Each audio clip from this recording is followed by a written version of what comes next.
Welcome to nursing chronicles YouTube channel. आज के इस वीडियो में हम upcoming GMCH nursing officer exam के लिए मल्टीपल चॉइस क्वेश्चन को सॉल्व करेंगे। आज की सीरीज का सबसे फर्स्ट क्वेश्चन रहेगा हमारा, a classic symptom of Ewing sarcoma includes. Ewing sarcoma जो होता है उसके क्लासिक सिम्टम के अंदर क्या चीज इंक्लूड होती है? Option A night sweat, option B painless mass, option C localised bone pain with swelling, option D haematuria. Right answer रहेगा हमारा यहाँ पर option C localised bone pain with swelling. अगर हम बात करते हैं एविंग सार्कोमा की, तो यह कॉमनली प्रेजेंट होता है with painful swelling, often worsening at night और विद एक्टिविटी। नेक्स्ट हम देखेंगे कि ऑप्शन ए और ऑप्शन डी यह जो होता है हमें कॉमनली नहीं देखने को मिलता है एविंग सार्कोमा के अंदर। और फिर हम बात करते हैं पेनलेस मास की, तो पेनलेस मास जो होता है वो सॉफ्ट टिश्यू ट्यूमर के अंदर होता है।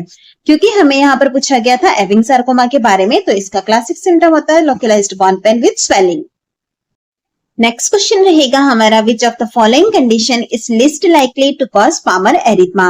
नीचे दी गई कंडीशन में से कौन सी ऐसी कंडीशन है जिसका अंदर पामर एरिथमा जो होता है वो बहुत कम होता है? Option A rheumatoid arthritis, option B liver cirrhosis, option C pregnancy, option D diabetes mellitus. Right answer रहेगा हमारा यहाँ पर option D diabetes mellitus. Palmar erythema के कोसेस के अंदर हमारा डायबिटीज मेलाइटस नहीं आता है। इसके अलावा हम बात करते हैं कंडीशंस की जहां पर कि पामर एरिथमा हो सकता है, तो उसके अंदर आती है rheumatoid arthritis, liver cirrhosis, pregnancy, polycythaemia vera. यह चार कंडीशंस के अंदर हमें पामर एरिथमा देखने को मिलता है, लेकिन डायबिटीज मेलाइटिस के अंदर नहीं होता है। रूमेटॉइड आर्थराइटिस और लिवर सिरोसिस में क्रॉनिक इन्फ्लामेशन की वजह से होता है, और प्रेगनेंसी के अंदर क्या होता है, फिजियोलॉजिकली जो हमारा एस्ट्रोजन का लेवल है वो इंक्रीज होता है, उसकी वजह से पामर एरिथमा होता है। उसके बाद एक और कॉज आता है पॉलीसाइथेमिया वेरा, उसके अंदर क्या होता है, ब्लड वॉल्यूम इंक्रीज हो जाता है, उसकी वजह से पामर एरिथमा होता है। नेक्स्ट क्वेश्चन रहेगा हमारा, a patient with long bone fracture suddenly develops shortness of breath, restlessness and confusion, what is the most probable diagnosis. एक पेशेंट है यहाँ पर जिनको लॉन्ग बोन के अंदर फ्रैक्चर हुआ था, सडनली डेवलप हो रहे हैं यहाँ पर कौन से symptom, shortness of breath, restlessness और कंफ्यूजन। तो यहाँ पर हमारा मोस्ट प्रोबेबल डायग्नोसिस क्या रहेगा? Option A pulmonary oedema, option B myocardial infarction, option C fat embolism syndrome, option D pneumonia. Right answer है हमारा यहाँ पर option C fat embolism syndrome. जैसा कि आप यहाँ पर देख सकते हैं, लॉन्ग बोन का फ्रैक्चर दिया गया है और उसके बाद डेवलप हो रहा है शॉर्टनेस ऑफ ब्रीथ, रेस्टलेसनेस और कंफ्यूजन। तो यहाँ पर जो हमारा प्रोबेबल डायग्नोसिस रहेगा वो रहेगा फैट एम्बोलिज्म सिंड्रोम। चलिए हम यहाँ पर इसका जो क्लासिक ट्रायड होता है उसे भी देख लेते हैं। फैट एम्बोलिज्म सिंड्रोम के अंदर सबसे फर्स्ट हम देखने वाले रेस्पिरेटरी सिम्टम्स के बारे में, जिसके अंदर हमें दो चीजें देखने को मिलेगी, हाइपोक्सिया या फिर डिस्निया हो सकता है। नेक्स्ट आएगा हमारा न्यूरोलॉजिकल साइन। न्यूरोलॉजिकल साइन के अंदर आप देख सकते हैं कंफ्यूजन हो सकता है या फिर अल्टर्ड मेंटल स्टेटस हो सकता है।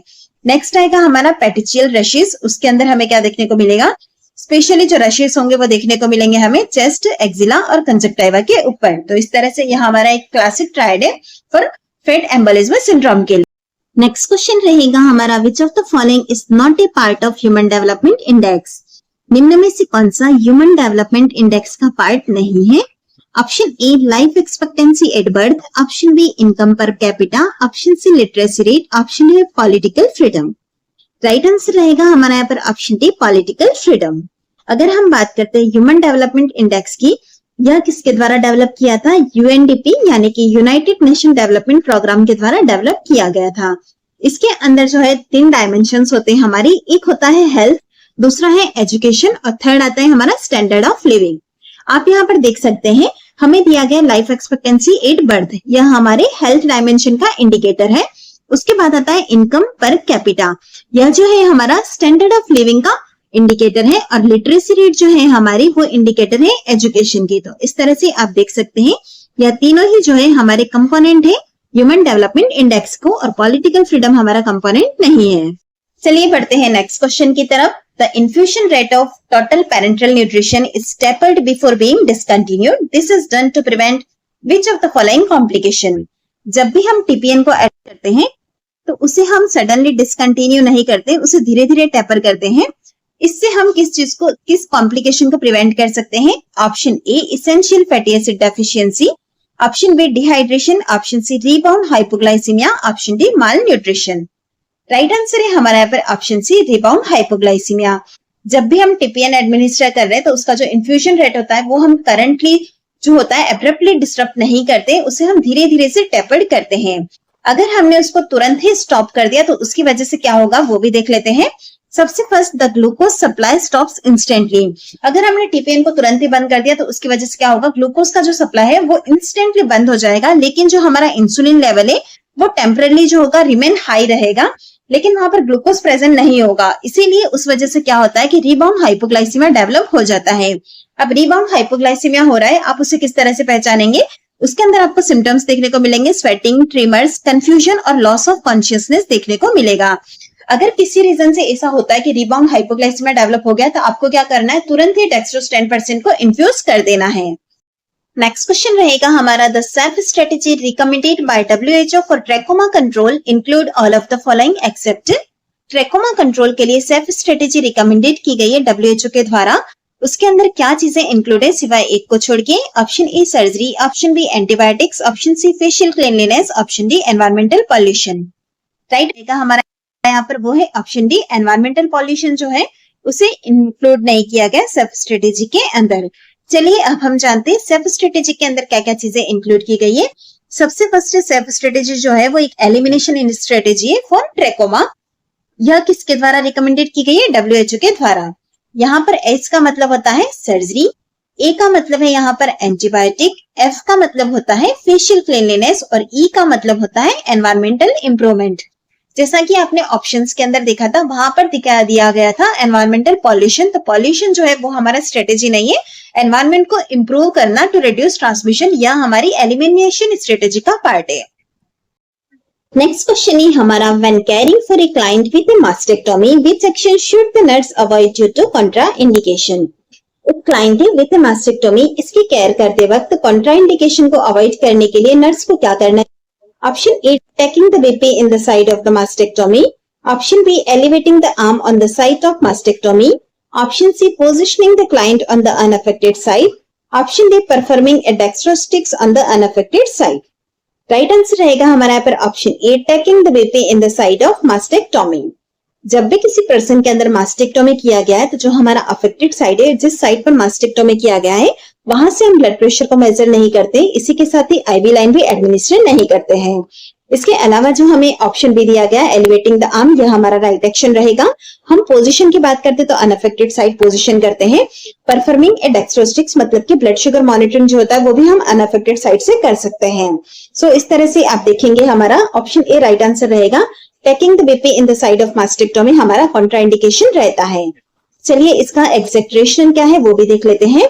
Due to disruption of lymphatic drainage, any trauma like BP cuff inflammation can worsen fluid accumulation leading to permanent swelling. अगर हमने जहां पर मास्टेक्टोमी हुआ है वहीं से बीपी को मेजर कर लिया तो उससे क्या होगा, बीपी कफ इन्फ्लेशन होता है तो ट्रोमा हो सकता है उसकी वजह से, और हमारा जो लिम्फेटिक ड्रेनेज है वो डिस्टर्ब हो सकता है और उसकी वजह से क्या होगा, फ्लूइड एक्यूमुलेशन हो जाएगा और परमानेंट स्वेलिंग डेवलप हो सकती है। इसे अवॉइड करने के लिए हम क्या करते हैं कि उस अफेक्टेड साइट में मेजर नहीं करते हैं। नेक्स्ट क्वेश्चन रहेगा हमारा, in nephrotic syndrome cholesterol levels are. Nephrotic syndrome के अंदर कोलेस्ट्रॉल लेवल जो होता है उसका क्या लेवल होता है? Option A normal, option B low, option C increased, option D variable. Right answer रहेगा हमारा ऑप्शन सी इंक्रीज्ड। अगर हम बात करते हैं नेफ्रोटिक सिंड्रोम की, उसके अंदर क्या होता है, प्रोटीन का लॉस होता है। आपने देखा होगा प्रोटीनूरिया होता है नेफ्रोटिक सिंड्रोम के अंदर, तो उसकी वजह से क्या होता है, बॉडी के अंदर जो होगा वो प्रोटीन का लेवल कम हो जाएगा। अब यहाँ पर जो लीवर है वो इंक्रीज करता है synthesis of cholesterol and triglyceride को to compensate for protein loss, जिसकी वजह से क्या होता है, हाइपरलिपिडेमिया डेवलप हो जाता है। नेक्स्ट क्वेश्चन रहेगा हमारा, RTPCR diagnosis are related to which level of prevention. RTPCR diagnosis जो हम कराते हैं वो हमारे लेवल ऑफ प्रिवेंशन के अंदर किससे रिलेटेड है? Option A primordial, option B primary, option C secondary, option D tertiary prevention.